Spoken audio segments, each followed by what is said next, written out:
Accounts Receivable Management, Part 4, Module 153 of Financial Management course. We have so far discussed the accounts receivable management and the credit policy. We've talked about in detail that what is a credit policy, what are the terms, what is credit period, what is fixed and variable cost, what is contribution margin ratio, variable cost ratio, what is opportunity cost. ये सारी discussions जो हम पिछले modules में करते आए हैं, यहाँ पर अब हम क्रेडिट पॉलिसी की कैलकुलेशंस में उसको अप्लाई करेंगे. So we have got an example which will help us understand that how do we calculate the additional benefit and additional cost of changing from one credit policy to another credit policy. That is generally by extending the credit period. That is, if we increase the credit period, we generate some additional sales, and as a result, we have more profit in the form of margin, but we also have to incur more cost. Let's have a look at this data on your screen. Number one, we have got selling price, which is rupees 10 per unit, and we have got variable cost, which is 8 rupees per unit. So obviously, the contribution margin, which is the difference of selling price and variable cost per unit, it is 2 rupees per unit. In percentage, if I calculate the ratio, we can say that contribution margin is 20% of our sales and variable cost is 80% of our sales. Now, the current level of sales at the moment where we are planning to shift our credit policy is 2.4 million rupees. This is the current level of sales, and at present we are allowing a 30 days credit period to our customers. Now, we are trying to estimate that if this credit period is extended from 30 days to 60 days, that is, if we double this credit period, what will happen? An estimate is that our sales will go up by 25%. Our additional sales will be 25%. So if we calculate 25% of 2.4 million, which is the current level of sales, the additional sales in terms of rupees will be 600,000. Now, if we want to see that how many units will be sold at this 600,000 rupees sales, we can divide this amount by the per unit selling price, which is 10 rupees per unit. So dividing 600,000 by 10, we get 60,000 units. So हम यूं कह सकते हैं कि additional sales credit period को 30 से 60 पे ले जाने से हमारी 600,000 इन टर्म्स ऑफ रुपीस बढ़ जाएगी, या in terms of units 60,000 units additional sale होंगे.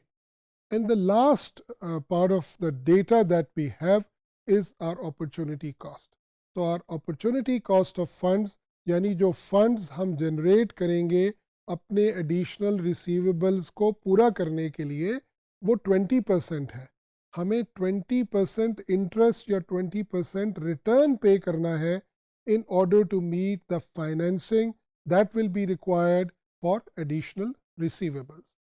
Now let's see that how this calculation is actually done.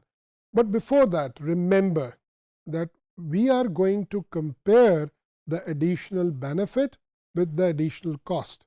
ये जो calculation अभी हम देखेंगे, इसके अंदर हम अपने additional profit यानी additional contribution margin को कंपेयर करेंगे अपनी एडिशनल कॉस्ट के साथ, जो कि क्रेडिट पॉलिसी को चेंज करने की सूरत में हमारी बढ़ जाएगी. Let's have a look at these calculations. So the first part of our calculation is to determine the amount of additional contribution margin. We can calculate it by multiplying the per unit contribution margin, which is 2 rupees in this case, with the number of additional units that we will be able to sell, which is 60,000, and the amount of additional contribution margin will be 120,000. इस additional contribution margin को हम percentage से भी calculate कर सकते हैं, यानी हमने अभी देखा था कि कंट्रीब्यूशन मार्जिन 20% ऑफ सेल्स है, तो अगर मैं 20% को additional revenue in terms of rupees यानी 600,000 से मल्टीप्लाई करूं, तब भी मेरे पास यही एडिशनल कंट्रीब्यूशन मार्जिन आएगा, दैट इज़ रुपीज़ 120,000. अब हम आगे चलते हैं और देखते हैं कि क्रेडिट पीरियड को बढ़ाने से हमारी कॉस्ट में क्या इजाफा होगा. The first thing that we need to calculate is the amount of additional receivables that will be generated because of increase in sales. And the formula to calculate the additional receivables, as we have seen in the previous module, is that we divide additional sales with the receivables turnover ratio.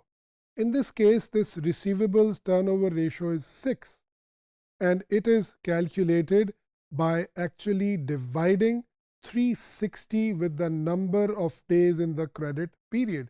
यानी 360 एक साल के total days हैं और 60 वो credit period है जो हम अलाउ कर रहे हैं. So 360 divided by 60 gives us 6. This is the formula which we have already discussed in the last module.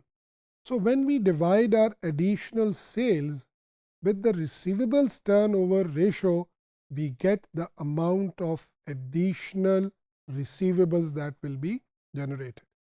मगर हमें यहाँ पर ठहर कर ये देखना है कि ये additional receivables की फिगर में तो कॉस्ट और प्रॉफिट यानी कंट्रीब्यूशन मार्जिन दोनों चीज़ें शामिल हैं.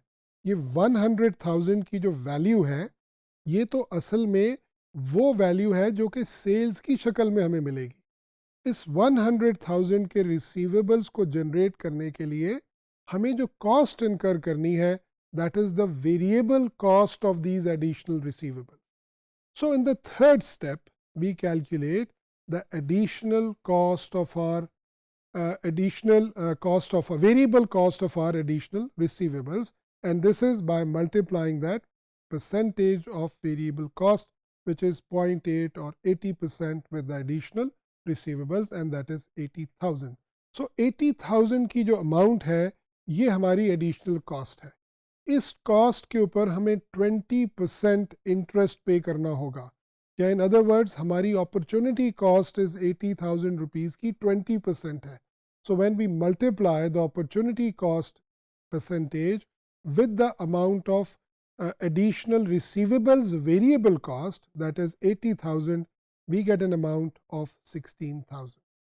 So we conclude by saying that once we compare the additional benefit, which is in the form of additional contribution margin, that is 120,000, with the additional cost, which is in the form of opportunity cost of additional receivables, we see that our additional contribution margin is a lot more than the cost. यानी हमारे contribution margin में हमारे profit में जो इजाफा हो रहा है वो हमारी cost के अंदर होने वाले इजाफे से बहुत ज़्यादा है.